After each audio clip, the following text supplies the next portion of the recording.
नाजरीन, आप देख रहे हैं बेनिकाब न्यूज। मैं हूं आपकी मेजबान ज़ीनत शफ्ताब। आइए नजर डालते हैं आज की न्यूज हेडलाइन पर।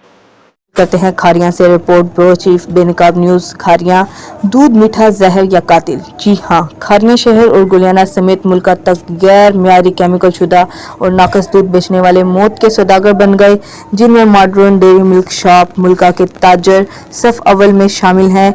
आवाम से तो सुनते ही थे, मगर गुज़श्ता रोज हमने खुद दूध खरीदा और जब इसे घर ले जाकर पतीले में डाला तो दूध के नीचे केमिकल वाज़िया नजर आया और गर्म करने पर जायके के साथ साथ रंगत भी तब्दील हो गई, जिस पर हमने महकमा फूड अथॉरिटी गुजरात को कंप्लेन की, जिस पर उन्होंने एक्शन लेने से इनकार कर दिया और कहा कि आप गुजरात दफ्तर तशरीफ लाएं और रिटर्न एप्लीकेशन दें, जबकि हुकूमत ने इस महकमा को मोबाइल सर्विस बमा तमाम मशीनरी मुहैया कर रखी है ताकि वो अपने अपने जिला में हर शिकायत का अजाला मौका पर कर सकें और जिम्मेदारों को कैफर करदर तक पहुंचा सकें। मगर महकमा फूड का कार्रवाई न करना साबित करता है कि महकमा फूड गुजरात इन दूध फरोख्त मौत के सौदागरों से मिले हुए हैं, जो आवाम को 200 रुपए किलो जहर फरोख्त कर रहे हैं और इन लोगों से लेन देन कर लेते हैं। लिहाजा deputy commissioner Gujarat Safdar Hussain work साहब, आपसे गुजारिश है कि नींद से बेदार होकर महकमा फूड और जिला भर में मौत बांटने वालों के गिर्द घेरा तंग करें और जिम्मेदारों को करारे वाकया, सजा और जुर्माने करके इनकी दुकानें भी सील की जाएं।